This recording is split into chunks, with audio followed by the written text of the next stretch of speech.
Hey, welcome back to the Luxury Code, where we unpack with some of the best what they're doing. And wow, right now, people better be doing things differently. So today, Anne, thank you so much for being on the show. Thank you for having me. Coming in from Ventura, California. People would know Oxnard, Ventura, sort of coastal, kind of mid-California. And your coach, Marc, in the house, coming in from San Diego. One from the north, one from the south, I guess. Yes? I've been in Sacramento for the last 9 months. Oh, somebody moved and didn't tell me. All right, so Anne, literally, I mean, look, last year, your performance, $104 million, 66 transactions, and you're doing this in what I would actually call the stereotypical high-producing Tom Ferry method. One dominant senior agent, brilliant listing agent, handling both sides of the transaction, a part-time assistant, a transaction coordinator, and now you've snuck in a videographer and a marketing director. That's exactly, that makes my heart sing, because it means you're making a lot of money and you're keeping a lot of money. But that's not why we're on the show. We're on the show because people want to know, just like back in March of 2020, when it was all time for us to pivot, to adjust. So headlines are terrifying people. A lot of agents, especially in the high end, are like, I don't know what to do. They're pinging me like, I did $400 million in sales last year, but I feel like the whole world's falling apart. What do I need to do? They need reassurance. So we got your coach here and you on the spot. What are the 2 to 3 most important adjustments you made to your business, or what adjustments are you making right now to keep this momentum going? Just honestly going back to basics, getting back to open houses, getting back to my database, calling my database daily, checking in with them. How was that? Like, so what do you mean getting back to open houses? Did you stop doing open houses? Oh, totally. During the pandemic, nobody did open houses. But Sure. yeah, so just getting back to doing more, calling my database, telling them, I'm doing an open house at this address, stop by, come visit. How could you possibly have time for that? Oh, I have time for that. So, Yeah. So have you made any adjustments with your schedule? And you obviously added a couple of new team members, so that either creates more demand of your time because you're onboarding people, but it ultimately gets you more freedom.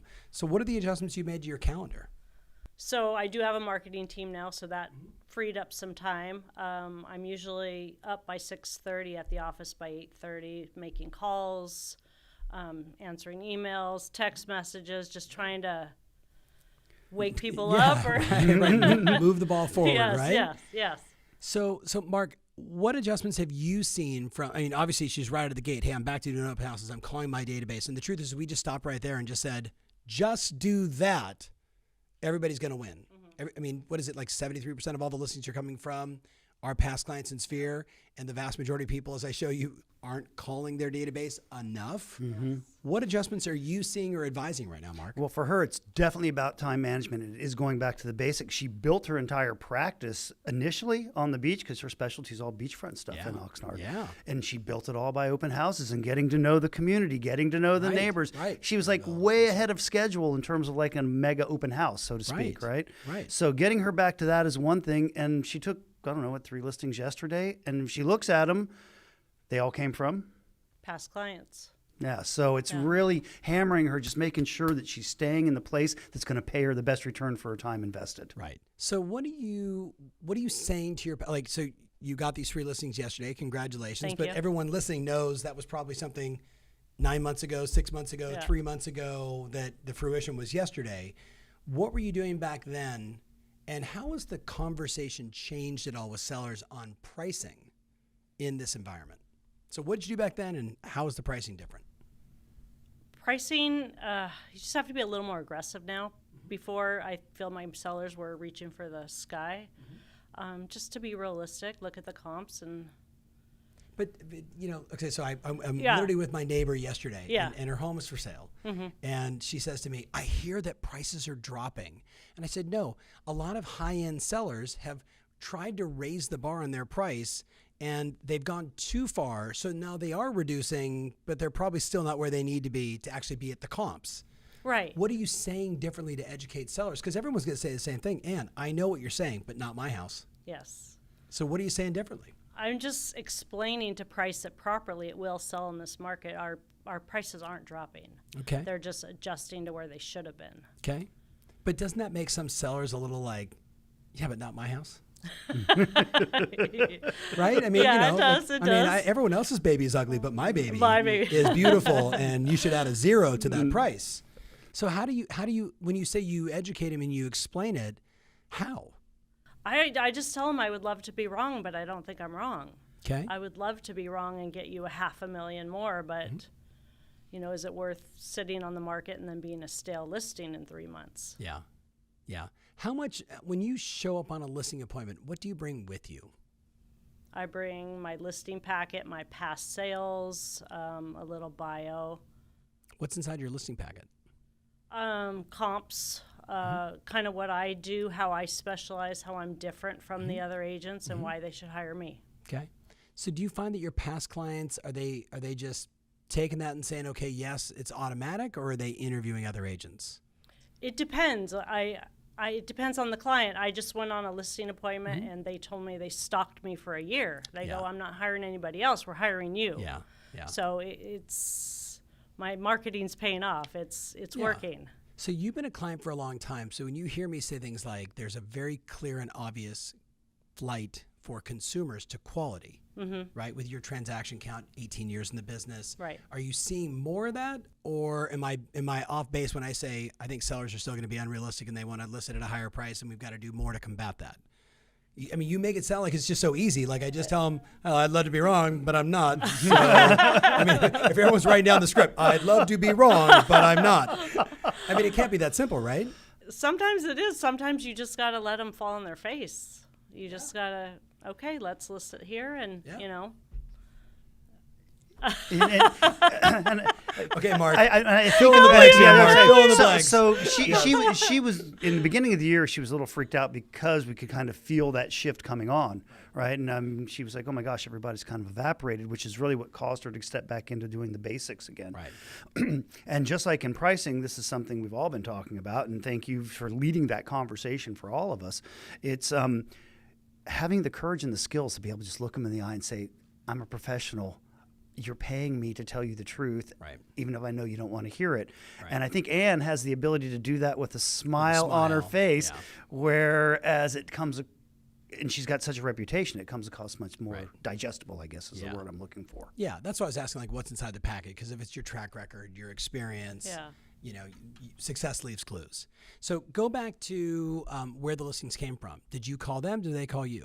The 3 I got yesterday? Yeah. One called me. Okay. One I called him, and the other one we had been talking for probably the last month. Okay. So kind of all, it sounds like kind all of that, a little bit of everything, Like that typical sort of inside of 90 days, they're like, we've been thinking about it forever. Yeah. Hey, Ann. One was like, let's keep it as a pocket listing. So I just called him. I'm like, look, this isn't the way to go. Let's just get it listed. Let's get it on the market and go for it. And don't blow past that one so far quickly, because we were talking about this prior to getting on air. And she was like, yeah, you know, he was talking about maybe down the road keeping the pocket. And she literally just said, in your best interest, I need to tell you. Yeah. We need to do this now. Yeah. Yeah. So what is that? What is that? Because literally I answered a question on Instagram like this morning. Someone was like, I've got this high-end seller and I want it to be listed, you know, active and have all the exposure, but the seller, you know, is like, no, I want to keep it as a pocket. And I'm like, look, my experience is that seller has a reason why they want it pocket. Maybe it's an exposure issue. Maybe they don't want the public to know, or they're just grossly misinformed. I'm like, so which one is it? Right? So what do you say to the seller that says, I want to go pocket, when we know the data says it's going to sell for more and it's going to sell faster if it isn't? What do you say? I pretty much tell them it's going to sell for more and put more eyes on it and let me market it and get more people through the door. Yeah. Try to get you more money. And what if they're like, yeah, but like my house is really special and unique, or, you know, I've got dead bodies in the basement I don't want anything to discover. You know what I mean? Or whatever, you know, whatever, like my jewelry box from, you know, my grandmother from 500 years ago. What do you do with that person? You know, I'm not saying they're difficult. Right. It's not an objection. It's a condition. For them, that's very real. Right. So what do you do to help that person, or do you? Based on their concern. If it's the concern is people walking through the house, I let them know I'm going to handhold everybody through the house. Yep. If it's, you know, just basically depending on what their concern is. Yeah, yeah. I see a look in your eyes right now that I know your sellers get. Don't go all smiley on me right now, because all of a sudden she was like, I was closing you, Tom. Piss off Ann. Got it. Okay, so go back to this thing around making your phone call. So Mark, let's do a little be honest here. Was Ann not calling her database? What's a database? Oh, absolutely not. Yeah, Does Ann have a database? She does. She has a great one, and she had been neglecting it for a long time. Face it, with the way the market had been. Here's your listing presentation. I know. Right? How much you want, right? Yeah. So now all of a sudden, it's Sure. back to the skill side and engaging, Right. and engagement. So was that a hard pill to swallow? I mean, you're like this rock star. You're Really making hard. millions of I dollars love a year, texting. and all of a sudden I love now- emailing. Right. I just have a hard time picking up the phone, but I'm getting over that. I heard something recently because, you know, obviously we're a very tech-enabled coaching Yes, company. yes. We want our clients to be tech-enabled, and we want video for as much as we can. Yes. But one of my coaches said to me recently, his client was like, I don't want to go see him face-to-face if I don't have to. And he's like, great, so why don't I just record my next coaching session and I'll send you the video. Whoa. And the client was like, Yeah. well, then I couldn't ask you any questions. Yeah. He's like, Yeah. exactly. Yeah. We can't have that exchange. Exactly. So you got over that. Yes. Was it hard? It's hard. It is hard, but you're right. They ask you the questions. Right. You know. So what about the just discipline of like scheduling time to make phone calls? You're busy. You're understaffed for your performance. I'm busting. No, I'm not- busting your chops. I'm busting your chops. That's a great question for her because we were talking about that. Yeah. And tell him what No, you said. I don't have a schedule, and then she went. Okay, I kind of do. I work out 6:30, home by 7:30, at Oh, the that's not office a by schedule. 8:30. That's not a schedule. And then what are you doing when you get to the office? And then I'm just answering emails or making calls or Yeah. I don't. Yeah, I don't- prioritizing tasks yeah. and taking care of Yeah, business. yeah. What is it with luxury running a agents and like business? I don't have a schedule, but I do this and this and this and this and this every single day. But that's I'm like, not a schedule. Yeah. That's just stuff. I I'm just know. managing my business. I know. All right, we're totally busting your chops. I know here. you are. This is I not know fair. you are. I can know you punch are. your coach when this is over. So Ann, you started by saying I'm back to basics, open houses, right? Calling your database. Is there anything else? If someone listening right now and they hear us having a little fun and they're like, no, I'm kind of stressed right now. Like I need to get my business going. Is there a piece of advice that you would offer to that agent who could be sitting anywhere in the world and they're like, Ann, tell me what to do. What do I need to do to get to your level or beyond? Honestly, when I first started, I did open houses, and I didn't do open houses for buyers. I did it every day of the week. I did it to meet the neighbors. I'd stand out in the driveway. I'd talk to everybody. We have it's a beach community. Right. They're riding their bikes. They're walking their dogs. Yep. Pet the dog. That's why I did open houses, Yes. to meet sellers. So Andy C., who I'm sure you've met or seen inside our ecosystem, he said the same exact thing. Timmy Smith said, if you could hold an open house 7 days a week, hold it 7 days a week. I don't care what the price point is. Yeah. You're gonna run into something. Yeah. Do you do anything beyond that? Would you recommend anything beyond that? So one is open houses, which I love. Right. What's the second move? Well, I definitely market. I market. I picked a small community that when I first started that I could afford to market, and then I branched out, and now I probably 4,000 pieces. Okay. And you're gonna laugh because I do recipe cards. I'm not gonna laugh. Do you like? He laughed at me. He goes, "Please tell me no." But I go, everybody. I swear, I probably hear it 5 times a week. Oh my God, I made that recipe. They're like beef stroganoff. And I told him, I go, I'm just trying to make it past the trash can. Right. That's my whole goal, to make it past the trash can. And I went on a listing appointment last week, and my recipe card was sitting up in their kitchen. Right. So they're looking at my name face. And what was the price point of the listing? 1.2. Okay, So, not too bad, not too shabby. All right, so It's a $60,000 plus recipe card, isn't right, it? that's a very expensive recipe. I do hope it the because food it was works. good. Well, and I think there's a key message for everybody here. It's running plays that work. Yeah. Right. And I know in talking with Mark, like what he's so proud of is that, you come across as this very joyful, elegant, fun agent, but you're a little ruthless. Like I could see like behind all that, when you gave me that look, I was like, oh shit, like, she's got a little intensity behind her. It's running plays that work. Yeah. So have you made any other adjustments with your buyers today? With my buyers. I don't do a whole lot of buyers. Okay. So is the adjustment you're going to start working some buyers maybe? The adjustment is I refer them out. Okay. And why is that? Just because I don't have time. Yeah. And how many listings will you take this year? Hopefully 60. Okay. That's a lot of listings, my dear, especially at your average sales price. I have 11 right now. I love it. We need to sell those quick, Mark. Yeah, Sometimes we have to start talking Well, price she reductions now. had a closing today. Yeah, we're Yeah, had a rolling closing on today. that constantly. Yeah. Okay. All right. So- Okay. So, Mark, what's the question that I haven't asked? Ask her how she's doing on her video production because she is very much attached to the fact that, oh my God, okay, I'm a latecomer. I got to surrender to this though. And she's hired a videographer. So this is going to be a big step for her. So why'd you hire the videographer? Why even do video? You're wildly successful. What are you thinking? Because he's making me. We're just gonna play that clip over and over and making over. me. But you have to have something in you that's like. I have been so blessed. I think I'm at like 65,000 hours of coaching, and that doesn't include the millions of just Q&As and just Right. passing moments of just, hey, how's it Right. going and what are you working on, right? People like you and I, we don't do anything unless it's ultimately our idea. You know what I mean? Yes. So you can have your coach Yes, nagging in yes. your ear, but until you go, I'm going to do this. So Right. so why are you doing it? No, honestly, the whole reason I told Marc I just want to level up. I want to go to that next level with customer service, with everything I want. That's what I want to do. So Love it. I think video is going to put me there. It's definitely going to streamline the process of FAQs and Yeah. Q&A regarding escrows, or here's where we're at with the listing launch. Like Right. some of those things that we can automate and do on video have proven to be super powerful. Leaning in on her hard as well as other Right. coaching clients about Yes. controlling the narrative because people talk about the shift in the market, but the real shift in the market, it's always shifting, right? When the market was on fire doing this, it was shifting. If it's flat, it's shifting. If it's how do you manage and navigate through that? So turning her more into a value delivery, Yes. right? Yes. About information and how they can actually profit from Yep. what's going on Right. and the sky is not falling. Right. Yeah. Right. Well, congratulations. Thank you. Yeah. Thanks for being on the show. Thank you for having me. Mark, thanks for making it happen. And so where are you going to finish this year? Since we'll document this on video. Yeah, come on now. Come on.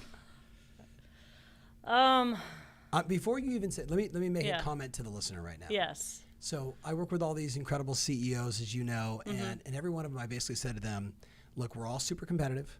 We all want to beat last year. We all want to win the championship every single year. Yes. But the reality is, at least in the U.S., we'll probably do between 9 to 10% less transactions. That doesn't mean you. Right. That just means the country could see Right. 9 to 10% less transactions. And if that's the case, what I tell people is just look back at what you did in 2019. If you beat 2019, the last normal year in real estate, you're winning. Yeah. You with me? Now, I'm not trying to lower your goals. Just listen very carefully here, people, especially not you. But so now, where are you going to finish? Are you going to beat last year? I'm not. Last year was a phenomenal year. Yes. It was a Yes. stellar year. So Yes. So what do you think? if I come close, I'd be happy.